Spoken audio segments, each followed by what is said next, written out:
श्री राधे। हर हर महादेव, जय सिया राम। आप सभी दर्शकों का स्वागत हमारे YouTube चैनल सितारे आपके नौ। जो भी दर्शक हमें देख पा रहे हैं, अगर आप अपने जन्म कुंडली का संपूर्ण विश्लेषण करवाना चाहते हैं, संपूर्ण फलादेश सुनना चाहते हैं, जन्म पत्रिका बनवा करके कोरियर से प्राप्त करना चाहते हैं या ज्योतिष सीखना चाहते हैं और जीवन में किसी भी प्रकार की समस्या से परेशान हैं और हमसे फोन पर बात करके अपॉइंटमेंट लेकर के विश्लेषण करवाना चाहते हैं, तो हमारे नंबर पर आप संपर्क कर सकते हैं 7310113939। इस नंबर पर आप हमसे संपर्क कर सकते हैं। प्रिय दर्शकों, जैसा कि आपको ज्ञात है कि मैं प्रतिदिन आपके लिए एक नई नई जानकारी लेकर के उपस्थित होता रहता हूं। उसी प्रकार की कुछ महत्वपूर्ण जानकारी ज्योतिष पर आधारित लेकर के आज उपस्थित हूं, जो आपके लिए बिल्कुल नया और बेहद सटीक फलादेश करने वाला सूत्र हो सकता है। प्रिय मित्रों, आपको पता होगा कि जन्म कुंडली में पहले, चौथे, 7वें और 10वें घर को हम केंद्र कहते हैं। केंद्र कहते हैं, वहीं पहले को, 5वें को और 9वें को हम त्रिकोण कहते हैं। अर्थात पहला घर आपका केंद्र भी है, त्रिकोण भी है। बाकी 1, 4, 7, 10 को केंद्र और पंचम और नवम को हम त्रिकोण कहते हैं। आपने कहीं सुना होगा धर्म त्रिकोण, अर्थ त्रिकोण, काम त्रिकोण, मोक्ष त्रिकोण। धर्म, अर्थ, काम, मोक्ष के भी त्रिकोण है। आज मैं एक ऐश्वर्य त्रिकोण लेकर के उपस्थित हूं आपके सामने। और ऐश्वर्य त्रिकोण कुंडली में कहां होता है, उसका जीवन में क्या प्रभाव होता है, वह कैसे काम करता है, इस पर हम चर्चा करेंगे। और ऐश्वर्य शब्द से ही, जैसा कि आपको पता चल गया होगा, लोग अक्सर कहते हैं बड़े ऐश्वर्यशाली हैं। ऐश्वर्य का मतलब भरपूर मात्रा में सुख, संपत्ति, धन दौलत और पारिवारिक सुख का भरपूर समावेश, यानी जीवन में आपको किसी चीज की कमी न हो, ऐसे व्यक्ति को ऐश्वर्यशाली कहते हैं। आपके पास अच्छी नौकरी हो, संपूर्ण व्यवस्थाओं के आप मालिक हो, अच्छा धन हो, रोग ऋण शत्रु से लड़ने की पर्याप्त मात्रा में व्यवस्था हो, इसे हम ऐश्वर्यशाली कह सकते हैं। आज ऐश्वर्य त्रिकोण कौन कौन सा होता है और वह किस प्रकार से काम करता है, इस पर चर्चा करेंगे। हम इस विषय पर चर्चा करें उसके पहले निवेदन करना चाहेंगे अपने सभी दर्शकों से, जो हमें सितारे आपके 9 YouTube चैनल से देख पा रहे हैं। प्रिय दर्शकों, हमारे YouTube पर काम करने का उद्देश्य सिर्फ यही है कि आपका धन और आपका समय कहीं गलत उपयोग में न जाए। आप अगर हमसे जुड़ रहे होंगे तो मैं एज ए एस्ट्रोलॉजर तो जुड़ता ही हूं, साथ में आपके साथ एक फैमिली मेंबर की तरह भी जोड़ने का प्रयास पूरा करता हूं। और मेरी इच्छा रहती है कि हमसे किसी को कोई कष्ट ना हो। तो आप हमारे चैनल को सब्सक्राइब, शेयर और लाइक जरूर करें, क्योंकि यही बिंदु है जो हमें उत्साह देता है, जो हमें कैपेसिटी देता है कि हम यह काम करें।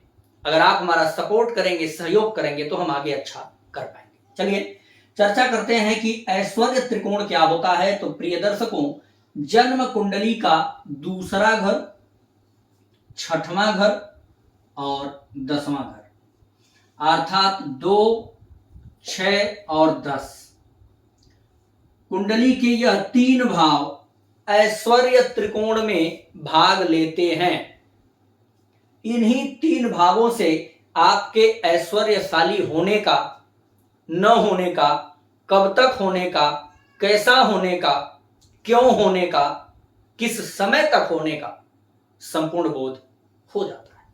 आइए, जन्म कुंडली का जो दूसरा घर है, अगर यह मजबूत हुआ, 6वां घर मजबूत हुआ और 10वां घर मजबूत हुआ या अच्छी स्थिति में हुआ, तो आपके जीवन में क्या क्या मिलेगा।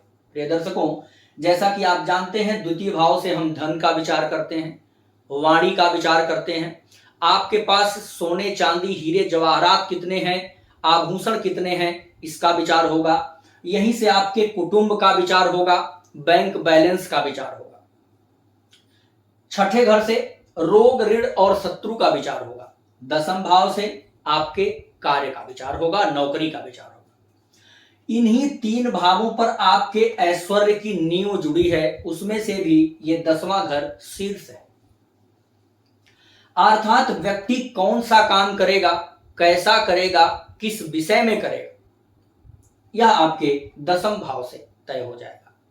इस काम करने के बाद आपके पास धन कितना बचेगा, सेविंग्स पॉइंट यहां आ जाएगा।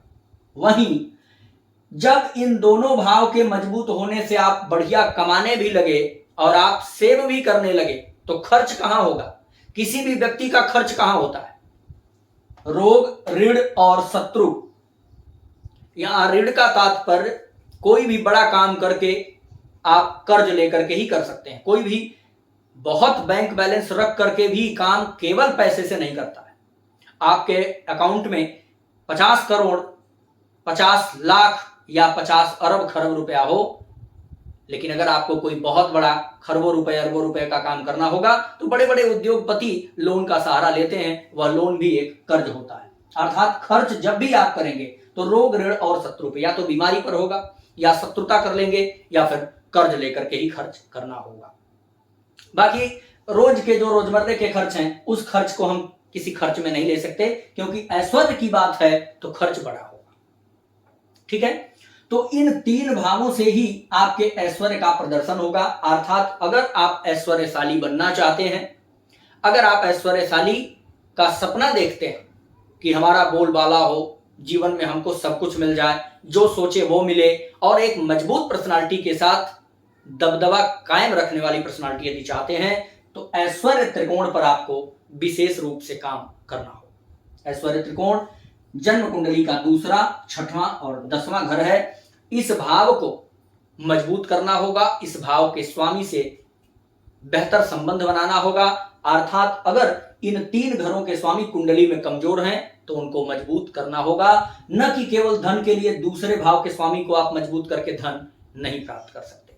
6वें घर के स्वामी से भी संबंध अच्छा होना चाहिए आपका, 10वें घर के स्वामी से भी संबंध अच्छा होना चाहिए, और दूसरे घर के स्वामी से भी संबंध अच्छा होना चाहिए। मैं आपको एक चीज और बता दूं, इसे ऐश्वर्य त्रिकोण, इसे अर्थ त्रिकोण क्यों कहते हैं? प्रिय दर्शकों, दूसरा घर जो है वो अर्थ का है, धन का है, और आपको फार्मूला पता होगा कि किसी भाव से जो 5वां और 9वां घर होता है वही त्रिकोण कहलाता है। गिनती शुरू करिए, 1 2 3 4 5, छठा घर 5वां आ गया, 6 7 8 9, ये 9वां आ गया। तो 1 5 9 का जब भी संबंध बनेगा तो वो त्रिकोण बन जाएगा। इसी प्रकार से देखिए यहां बनता है 1 5 9, 3 4, 1 2 3 4 5, यहां पे आ गया 6 7 8 9, 3 6 11, फिर 4 8 12, 5 1 2 3 4 5, 5 9 6 7 8 9, और यहां इस प्रकार से हमारे जीवन में त्रिकोण बनते हैं। आपको बात समझ में आ गई होगी। जिस भाव से भी त्रिकोण बनाना हो, उस भाव से 5 और 9 जो घर पड़ता हो वह त्रिकोण में आ जाएगा। यह आपके ऐश्वर्य त्रिकोण की हमने चर्चा किया। इन 3 भावों के स्वामी, इन 3 भावों पर अगर आप काम करते हैं, मेहनत करते हैं, तो ऐश्वर्य त्रिकोण आपका प्रबल होगा और जीवन में आपको सब कुछ मिलेगा जो आप इस संसार में खोज रहे हैं। सुख सुविधा, धन संपत्ति, मान सम्मान, पद प्रतिष्ठा, नेम फेम, शत्रु पराजय, रोग के ऊपर विजय, कर्ज का चुकाना, ये सब इसी ऐश्वर्य त्रिकोण से ही संबंध रखता है। तो प्रिय दर्शकों, इसको कैसे मजबूत करें, इस पर क्या काम करना चाहिए, इसके लिए अगर आप हमसे जुड़ना चाहें तो इस नंबर पर आप हमसे कांटेक्ट कर सकते हैं। जय श्री राम।